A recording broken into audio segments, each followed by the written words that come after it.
Today we are starting your topic digestion in grass eating animals in book page number 17. Digestion in grass eating animals.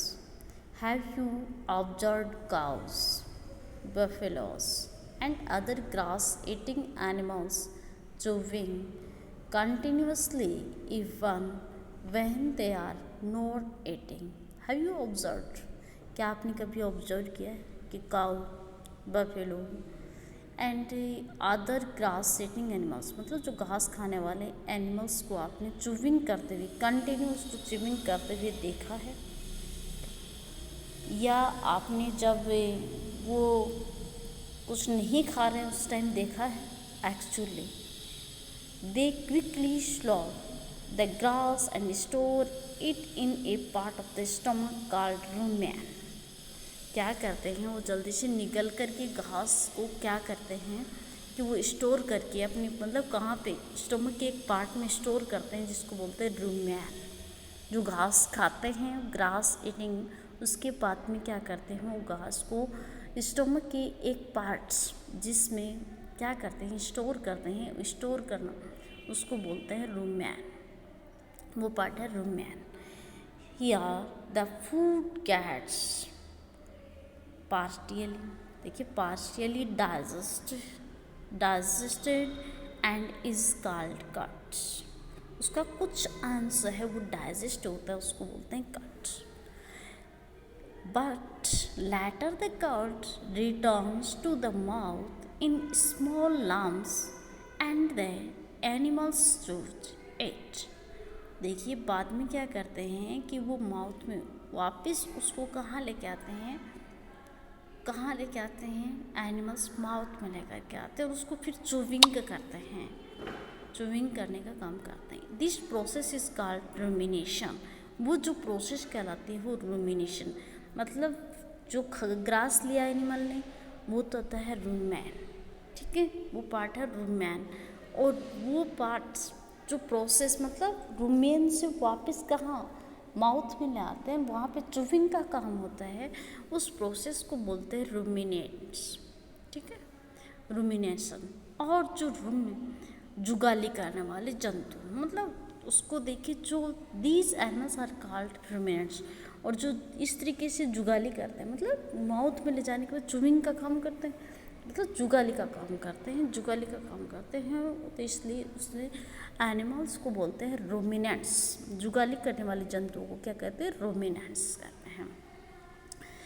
The grass is rich in cellulose. Grass के साथ में क्या पहुँचते हैं, cellulose, उनकी body में cellulose, a type of carbohydrates in ruminants like cattle, deer etcetera.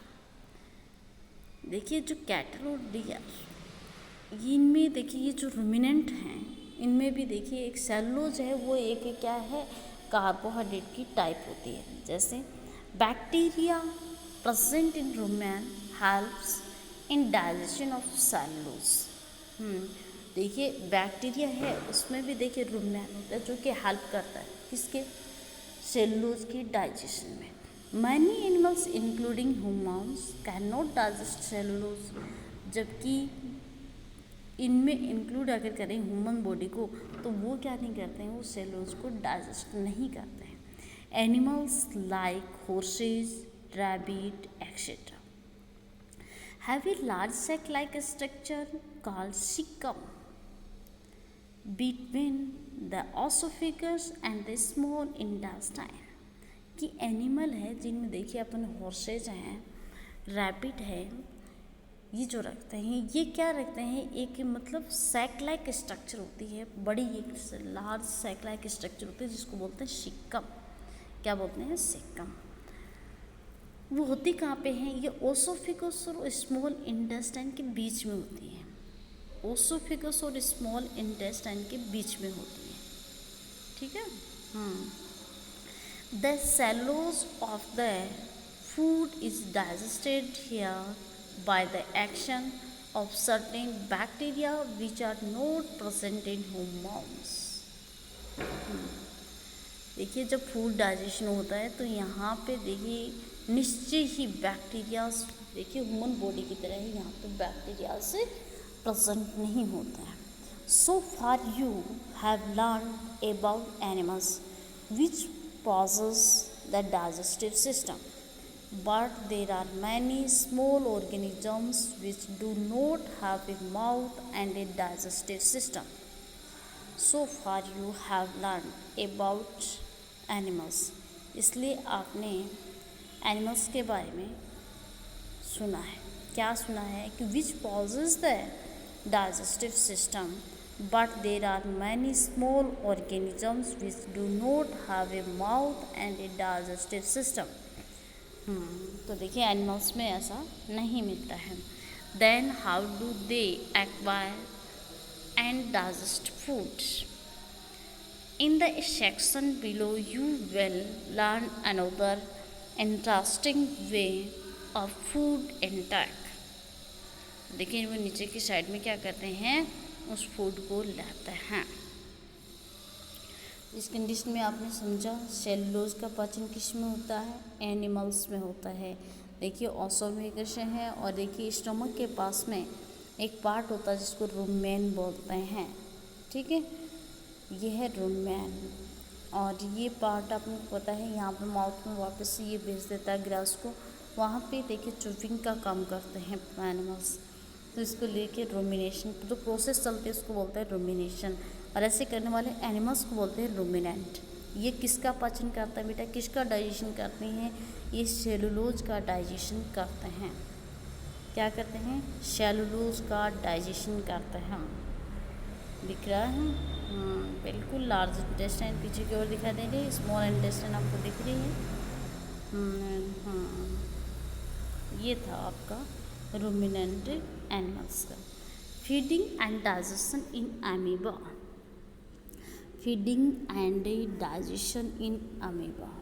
Amoeba is a microscopic single celled organism found in pond water.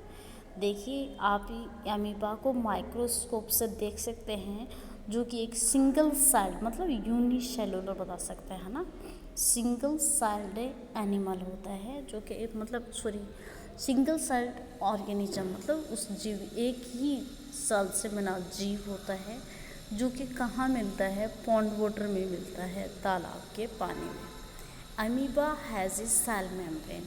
Amoeba की चारों ओर क्या होते हैं, cell membrane. A rounded dense nucleus. Amoeba के चारों ओर एक सेल मेम्ब्रेन होते हैं जो कि गोलाकार होती है और सघन न्यूक्लियस भी रहता है, dense nucleus. And money small bubble like vacuoles, और कुछ उसमें देखिए बबल्स मतलब उसमें वैक्यूल्स मिलते हैं, रिक्तिकाएँ in the cytoplasm. In its cytoplasm, उसके साइटोप्लाज्म में क्या रहती है, वैक्यूल्स होती है। Amoeba constantly changes its shape and position. It passes out one or more finger like projection। और क्या होते हैं कि उसमें देखिए चेंजेबल, देखो आप उसमें अमीबा के देखिए ये चारों वाली फिंगर लाइक प्रोजेक्शन आपको निकले हुए बाहर निकले हुए दिखाई दे रही हैं, उसको बोलते हैं सूडोपोडिया। क्या बोला जाता है, सूडोपोडिया। देखिए इसमें पी मैंने साथ में नहीं जोड़ा क्योंकि पी इसमें साइलेंट रहता है, इसलिए इसको बोलेंगे सूडोपोडिया, मतलब पादाब बोलते हैं हिंदी में। और false feet for movement and capture of food. और ये इनको देखिए सूडोपोडिया मतलब एक तरीके के फॉल्स फिट मतलब आभासी पैर मत समझेंगे, जो कि फूड को कैप्चर्ड करने में हेल्प करवाता है।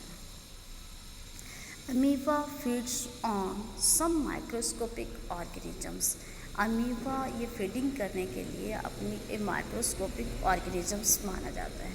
When it senses food it pushes out pseudopodia around the food particle and engulfs it.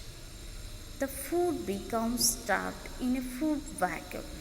देखिए फीडिंग कैसे करता है ये ऑर्गेनिज्म, ये क्या करता है कि जब भी फूड का पता चलता है, सेंसेस फूड, तब क्या करता है वो पादप को अंदर की साइड में दबा देता है, और वो जो फूड पार्टिकल के अंदर में जो ये फिंगर लाइक प्रोजेक्शन है उनके अंदर पुशेस कर लेता है। The food becomes trapped